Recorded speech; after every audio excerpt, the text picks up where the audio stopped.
Hello বন্ধুরা, আজকে আমি কচু পাতা চিংড়ি ভাপা করব।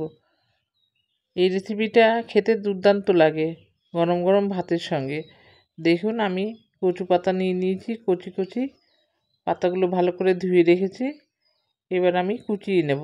দেখুন, পাতাগুলো কুচিয়ে নিয়েছি। এবার আমি এখানে নারকেল নিয়ে নেব, টুকরো করে রেখেছি। নারকেলগুলো একটু মিক্সি করে নেব।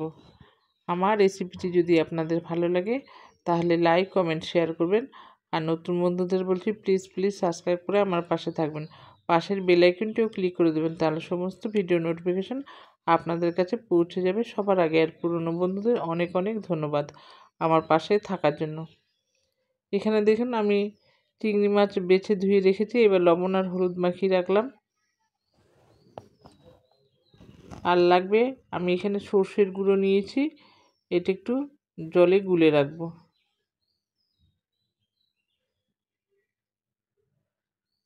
এর মধ্যে দিয়ে দেবো একটু লবণ আর একটু হলুদ গুঁড়ো, দিয়ে ভালো করে মিশিয়ে রাখবো।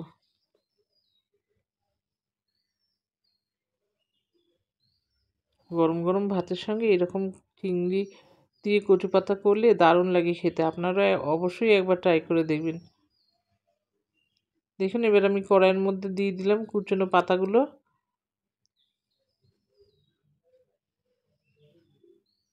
আর দেবো চিংড়ি মাছ।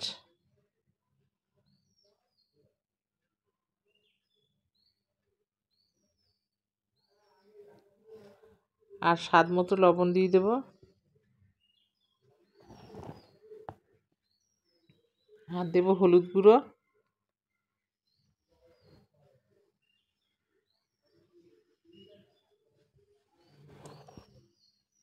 আর দেবো সর্ষের তেল।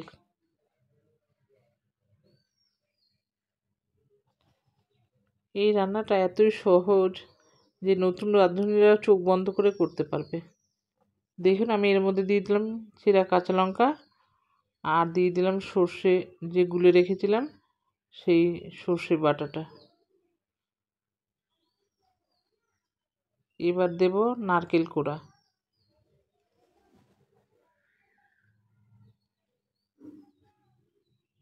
দিয়ে আমি এবার ঢেকে রাখবো।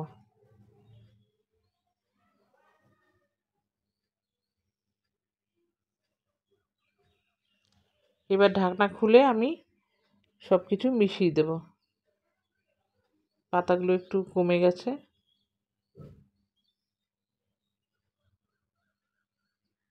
ভালো মতো সব মিশাবো, মিশিয়ে আবারও ঢেকে রাখবো।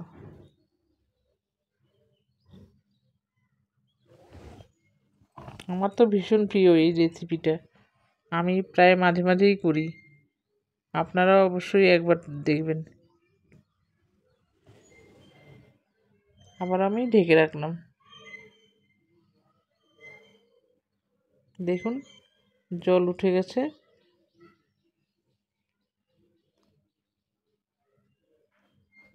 আবারও একটু নেড়ে চেড়ে ঢেকে রাখবো।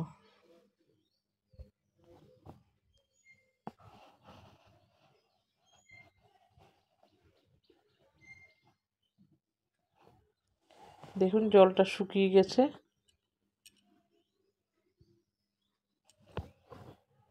খুবই সিম্পল, টাইমও লাগে না, আবার সহজেই হয়ে যায় রান্না, খেতেও দারুণ।